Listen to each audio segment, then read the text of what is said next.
আসসালামু আলাইকুম। Teaching home online ক্লাসে আপনাদের সবাইকে আবার সুস্বাগতম। আমি মোহাম্মদ রায়হানুদ্দিন সজীব আপনাদের সঙ্গে আছি। তো আমরা ইতিমধ্যে সমাসের কয়েকটা ক্লাস করে ফেলেছি।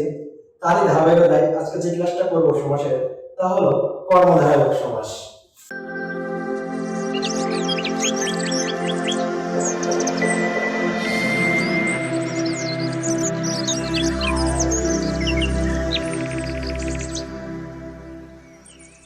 তো আজকে আমরা যে ক্লাসটা করব তা হলো কর্মধারক সমাস। কর্মধারক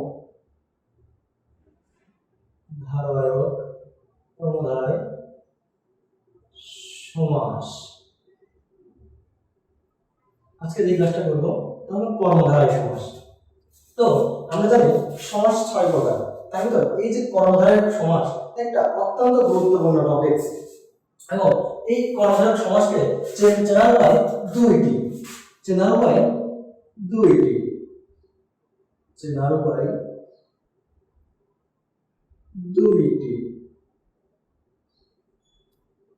তো আমরা কিভাবে চিনতে পারি কর্মধারক সমাস? এক নম্বর, আমরা তো আগের ভিডিওতে বলেছিলাম যে দ্বিতীয় গায়ে পরপদের গান মানে কি কর্মধারক সমাসে কি থাকবে?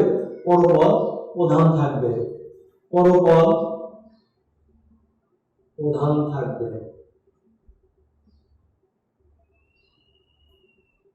সব থেকে ইজিলি ভাবে আমরা যেটা বুঝতে পারি সেটা হলো তুলনা বোঝাবে। কি বোঝাবে? তুলনা বোঝাবে।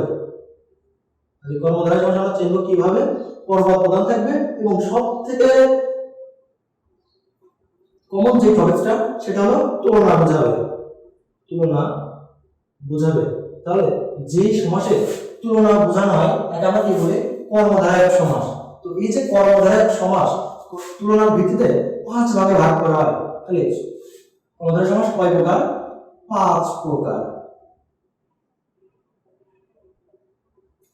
তাহলে এক, সাধারণ কর্মধারয়।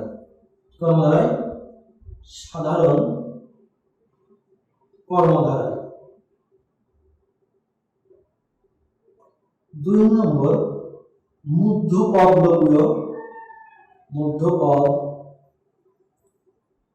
লোপীয় কর্মধারয়। 3 নম্বর, উপমান কর্মধারয়। 4 নম্বর, উপমিত কর্মধারয়। এবং ফাইনালি যে কর্মধারয় সেটা হলো রূপক কর্মধারয়। তো আমরা এই যে 5 প্রকার সমাস সম্পর্কে জানলাম যে কর্মধারয় সমাসের 5টা প্রকার থাকে, তা হলো সাধারণ কর্মধারয়, মধ্যপদ লোপীয় কর্মধারয়, উপমান কর্মধারয় এবং উপমিত কর্মধারয় এবং ফাইনালি যে কর্মধারয় সেটা হলো রূপক কর্মধারয়। তো এই যে আমরা কোথায় বললাম সাধারণ কর্মধারয়, এটা আমরা চিনব কিভাবে, বুঝবো কিভাবে যে কোনটা সাধারণ কর্মধারয়? তো সাধারণ যে প্রণয়ন করা হয় সেটাকে আমরা বলি সাধারণ কর্মধারয়। আমি একটা উদাহরণ লিখি, যেমন নাম লিখি নব পৃথিবী। তাহলে কি পৃথিবীকে আমরা কার সাথে তুলনা করতেছি? নতুনের সাথে। কি হবে? নব পৃথিবী। আরো একটা উদাহরণ দেখো, যে আমরা যদি বলি মহানবী। আবার বলতে পারি মহাকীর্তি। তাহলে এই যে নবপৃথিবী, মহানবী, মহাকীর্তি, এই কীর্তি মানে যে কীর্তি মহা তাকে আমরা কি বলতেছি? মহাকীর্তি। আবার যে নবী মহান তাকে আমরা কি বলতেছি? মহানবী। আবার যে পৃথিবী নতুন তাকে আমরা কি বলতেছি? নবপৃথিবী। তো এই যে উদাহরণগুলো আমরা কি বলতেছি? যে থাকবে ব্যাখ্যা করতে মাঝে কি থাকবে? যে থাকবে। নব যে পৃথিবী, মহা যে নবী, মহা যে কীর্তি, তাহলে কি থাকবে? যে থাকবে। তাহলে এটাকে আমরা কি বলতেছি?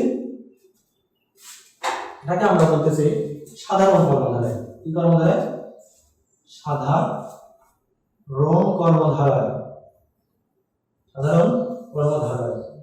এবং তারপরে আমরা যে বললাম মধ্যপদ লোপীয় কর্মধারয়। তো এই যে মধ্যপদ লোপীয় কর্মধারয়, এই নামটা শুনে তোমরা বুঝতে পারছো যে কি মাঝের যে পদটা সেই পদটা লোপ পাবে। এই মধ্যপদ লোপীয় কর্মধারয় কি হবে? মাঝের যে পদটা সেই পদটা কি পাবে লোপ পাবে। যেমন আমি বললাম ঘর জামাই, কি জামাই ঘর জামাই। তো অ্যাজ ওয়েল অ্যাজ আমরা কি করি যে যে স্ত্রী থাকে সে তার স্বামীর ঘরে আশ্রিত থাকে, কিন্তু যখন কোনো জামাই তার স্ত্রীর বাড়িতে আশ্রিত থাকে তাকে আমরা কি বলতেছি ঘর জামাই বলতেছি। তাহলে এই যে এখানে কি হচ্ছে আশ্রিত শব্দটা, কোন শব্দটা আশ্রিত শব্দটা লোপ পাচ্ছে, কি পাচ্ছে লোপ পাচ্ছে। তাহলে আমরা কি বলতেছি ঘর জামাই মানে কি ঘরে আশ্রিত জামাই। তাহলে মধ্যপদ লোপের কর্মধারয় কি হবে মাঝের যে পদটা আছে সেই পদটা লোপ পাবে। আমরা অনেকে ঝালমুড়ি খেতে পছন্দ করি, তাহলে আমরা লিখি ঝালমুড়ি, ঝালমুড়ি। তো মুড়ি কি দুই প্রকার, একটা ঝাল আর একটা মুড়ি না, ঝালমুড়ি দ্বারা কি বোঝাচ্ছে ঝাল মিশ্রিত মুড়ি, ঝাল মিশ্রিত মুড়ি। তাহলে এই যে মাঝে কোন পদটা লোপ পাইছে মিশ্রিত শব্দটি কি পাইছে লোপ পাইছে। তার মানে এই যে মধ্যপদ লোপের কর্মধারায়, এই মধ্যপদ লোপের কর্মধারায় কি থাকবে হয় আশ্রিত থাকবে বা মিশ্রিত থাকবে। তার মানে কি মাঝের একটা পদ লোপ পাবে। আরে ঘর জামাই ঝালমুড়ি এভাবে আমরা আরো অনেক উদাহরণ দিতে পারি। এগুলো সবই কি মধ্যপদ লোপের কর্মধারায়। আমরা জানলাম কোন সম্পর্কে মধ্যপদ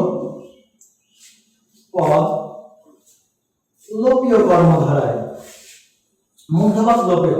তো আমাদের গেল দুইটা সমাস, আমরা জানলাম সাধারণ কর্মধারয় সমাস সম্পর্কে এবং মধ্যপদ লোপীয় কর্মধারয় সমাস সম্পর্কে, এবং এবারে আমরা জানবো উপমান উপমিত আর রূপক।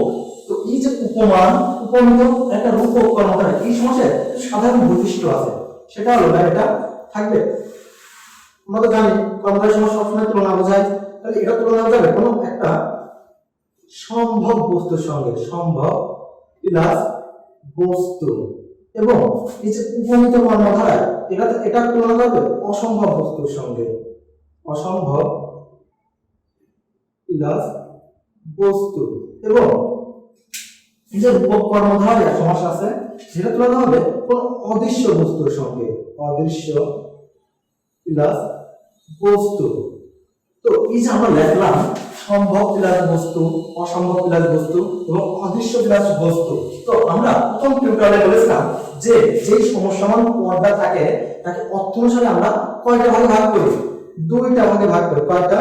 দুইটা। তো আমরা মনে মনে কল্পনা করে নিই যে এটা হলো পরপদ, আর এটা হলো কি পূর্বপদ, এটা কি পূর্ব, এটা কি পরপদ এবং এটা পূর্বপদ। মনে মনে কল্পনা করি, তাহলে আমরা বুঝতে পারলাম যে পূর্ব যে পদটা থাকবে, পর যে পদটা থাকবে সেই উপমান কর্মধারয়ের ক্ষেত্রে এই পরপদটা একটা কোনো অসম্ভব বস্তুর সঙ্গে তুলনা হবে, এবং উপমিত কর্মধারয়ের সময় যে বস্তুটা থাকবে সেটা একটা অসম্ভব বস্তুর সঙ্গে তুলনা হবে। এবং ফাইনালি যে উপকর্মধারয়ে একটা বস্তু থাকবে বা দ্বিতীয় পরপদ যেটা থাকবে সেটা কি থাকবে একটা অদৃশ্য বস্তুর সঙ্গে তুলনা হবে। এবং আমরা তো সবাই জানি যে কি কর্মধারয় সমাসে কোন পদ প্রধান হবে, পরপদটাই প্রধান হবে। তার মানে এই যে বস্তু লেখা হলো এই পরপদটাই কি হবে প্রধান হবে। তো আমরা কিছু উদাহরণ দেখে আছি। ধরো আমি লিখলাম অরুণ রানা, অরুণ রানা। তারপরে লিখলাম ধরো অধর পল্লব, কি লিখলাম অধর পল্লব। তারপরে লিখলাম মনে করো মন মাঝি, কি মন মাঝি। তো বন্ধুরা একটু লক্ষ্য করো, আমি বলছিলাম উপমানে কি হবে একটা বস্তু থাকবে, সেই বস্তুটা কি সঙ্গে তুলনা হবে কোনো অসম্ভব বস্তুর সঙ্গে তুলনা হবে, অসম্ভব বস্তুর সঙ্গে তুলনা হবে যা পসিবল। তো দেখো আমি বলছি অরুণ রানা, তোমরা জানো অরুণ মানে কি, অরুণ মানে কি সূর্য, অরুণ মানে কি সূর্য। এবং রাঙা মানে কি লাল, রাঙা মানে কি লাল। তো দেখো তো সূর্য কি লাল হতে পারে না, তার মানে এই রাঙাটাকে তুলনা কার সাথে অরুণের সঙ্গে মানে সূর্যের সঙ্গে তুলনা করা হয়েছে। তাহলে আমরা বুঝতে পারছি কি যখন সূর্যটা লাল হবে তার মানে কি অরুণ রাঙা, এই রাঙাটা সূর্যের সাথে তুলনা করা যেতে পারে যা একটা পসিবল কিছু। এবার দেখো দ্বিতীয় উদাহরণটা দেখো, এখানে কি আছে অধর পল্লব, কি দেওয়া আছে অধর পল্লব। তো এই যে অধরের যে প্রথম অংশটা দেওয়া আছে অধর, এই অধর মানে ঠোঁট, অধর মানে কি ঠোঁট, এবং এই যে পল্লব, পল্লব মানে পাতা। কারণ একটা পাতা যতই সুন্দর হোক সে কি ঠোঁটের মতো হতে পারে? একটা পাতা যতই সুন্দর হোক না কেন সে কি তার ঠোঁটের মতো হতে পারে না। তার মানে কি এই বস্তুটা কোনো অসম্ভব বস্তুর সঙ্গে কি করা হয়েছে তুলনা করা হয়েছে। এবার আমরা আরো বলতে পারি যে পরবর্তী যে উদাহরণটা দেওয়া আছে সেটা দেওয়া আছে কি মন মাঝি। তার মানে প্রথমটা কি মন এবং পরেরটা মাঝি। তবে আমরা সচরাচর মাঝিকে দেখতে পাই, মাঝিকে দেখতে পাই, কিন্তু এই যেখানে দেওয়া আছে মন, মনকে আমরা দেখতে পাই, তার মানে এটা অদৃশ্য। তার মানে আমরা দ্বিতীয় যে বস্তুটা আছে মানে পর যে পদটা আছে তাকে আমরা তুলনা করছি কার সাথে? অদৃশ্য কোনো বস্তুর সঙ্গে। তো আমরা দেখলাম উপমান, উপমিত এবং রূপক, এরকম উপমানের আরো সংস্কৃতি আছে। যেমন আমরা বলতে পারি তুষার শুভ্র মানে কি তুষারের ন্যায় শুভ্র। তারপরে বলতে পারি অরুণ রাঙা, অরুণের ন্যায় রাঙা। এরকম অনেক উদাহরণ দিতে পারি। তাহলে এটা আমরা কি বুঝলাম? উপমান, উপমান, এটা উপমিত এবং এটা কি বললাম রূপক কর্মধারয়, রূপক কর্মধারয়। তো বন্ধুরা এই যে আমরা সমাজ সম্পর্কে জানলাম উপমান, উপমিত এবং রূপক, তার আগে দেখো আমরা সাধারণ কর্মধারয়কে আমরা ব্যয় বাক্য কিভাবে যে থাকবে, আর আমরা সাধারণ কর্মধারয় আরো কিছু ব্যয় বাক্য দেখতে পাই। যেমন মনে করো থাকবে মনে করো লেখা আছে গিন্নিমা, গিন্নি মা। আরো দেওয়া আছে মনে করো ঘর জামাই, কি দেওয়া আছে ঘর, ঘর জামাই না, মনে করো জজ সাহেব, জজ সাহেব। তার মানে আমরা কি এখানে ব্যাস বাক্য করবো কিভাবে? এগুলো কিন্তু সবই সাধারণ কর্মধারয়। এর ব্যাস বাক্য করবো যে যিনি গিন্নি তিনি মা, যিনি জজ তিনি সাহেব। তাহলে আমরা ব্যাস বাক্য করতে কিন্তু ব্যবহার করতেছি যিনি ডট ডট তিনি ব্যবহার করতেছি, যিনি ডট ডট তিনি ব্যবহার করতেছি। তাহলে এটা হলো সাধারণ কর্মধারয়। এবং আমরা মধ্যপদ লোপের কর্মধারয় সম্পর্কে জানলাম যে এখানে মাঝের পদটা কি পায় লোপ পায়। এবং তারপরে আমরা জানলাম কি উপমান কর্মধারয় সম্পর্কে, যে যেখানে কি বোঝাবে কোনো সম্ভব বস্তুর সঙ্গে তুলনা বোঝাবে। এবং এই উপমান কর্মধারয় ব্যাস বাক্য করার নিয়ম শেষে পদের শেষে ন্যায় বসবে, কিসে পদের শেষে ন্যায় বসবে, বসবে। যেমন মনে করেন আমরা একটা উদাহরণ বলি তুষার শুভ্র, কি শুভ্র তুষার শুভ্র। তাহলে আমরা কি ব্যাস বাক্য করব কিভাবে? দেখো শুভ্র মানে কি সাদা, তুষার মানে কি বড়। তার মানে কি এই যে সাদাটা কি বরফের মতো হতে পারে না? তার মানে এটা কি একটা বস্তু এবং এটা কি একটা সম্ভব কোনো বস্তু। তার মানে কি কোন এটা আমরা কি বুঝতে পারছি এটা উপমান কর্মধারয়। তাহলে আমরা ব্যাস বাক্য করব কিভাবে? তুমি একটু লক্ষ্য করো যে তুষারের ন্যায় শুভ্র, তুষারের ন্যায় শুভ্র। তার মানে কি এই যে ন্যায় মাঝে কি বোঝাচ্ছে ন্যায় বোঝাচ্ছে। তার মানে বুঝতেই পারছো উপমান কর্মধারয়ের এই যে মাঝে কি হবে ন্যায় বসবে, মাঝে কি বসবে ন্যায় বসবে। ন্যায় অর্থ মতো মানে তুষারের মতো শুভ্র। এবং অধর পল্লব, আমরা বলছি অধর পল্লব, এটা কি অসম্ভব প্লাস বস্তু মানে কি উপমিত কর্মধারয়। তাহলে আমরা অধর পল্লব যদি ব্যাস বাক্য করি অধর পল্লব, তাহলে কি হবে অধর ন্যায় পল্লব, পল্লব ন্যায় অধর না, এটা হবে পল্লব মানে কি এই যে পাতাটা কার ন্যায় অধরের ন্যায়। তার মানে কি হবে পল্লব অধরের ন্যায়। আমরা বুঝতে পারছো আমরা দেখলাম উপমানে কি ন্যায় শব্দটা কোথায় বসছে মাঝে বসছে, কিন্তু এই উপমিততে ন্যায় শব্দটা কোথায় বসছে পদের শেষে বসছে। তাহলে উপমানে ব্যাস বাক্য ধরে ন্যায় শব্দ কোথায় বসবে পদের শেষে কি বসবে ন্যায় বসবে, ন্যায় বসবে। এবং ফাইনালি অ্যাজ ওয়েল অ্যাজ যে আমরা যে সমাজটা জানি সেটা হলো কি রূপক কর্মধারয়। রূপক কর্মধারয় সমাজকে ব্যাকরণ একদম ইজি।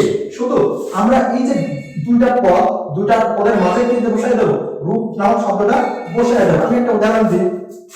আমি বললাম বিষাদ সিন্ধু। বিষাদ সিন্ধু, তার মানে বিষাদ মানে কি কষ্ট, সিন্ধু মানে কি সাগর। বিষাদ মানে কি, এটা মানে কষ্ট, আর সিন্ধু মানে কি সাগর।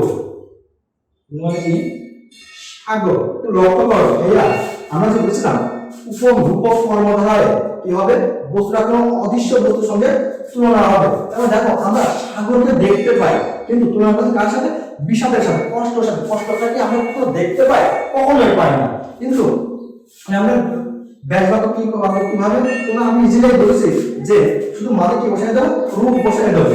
তাহলে আমরা ব্যাস বাক্য করি বিষাদ রূপ সিন্ধু, মানে কি হয়ে যাচ্ছে বিষাদ সিন্ধু। এরকম আমরা আরো উদাহরণ দিলাম, যেমন উদাহরণ পদ্রুপ অনল। তো বন্ধুরা আমরা কর্মধারয় সমাস সম্পর্কে জানলাম যে চিনার ভাই দুটি কি থাকবে, পরপদ প্রধান থাকবে এবং তুলনা বোঝাবে। এবং এই কর্মধারয় সমাস কয় প্রকার, 5 প্রকার। আমরা 5 প্রকার সম্পর্কে আমি ডিটেইলসে জানলাম। তো বন্ধুরা আজ এই পর্যন্তই। সবাই সুস্থ থাকবে, ভালো থাকবে, আল্লাহ হাফেজ।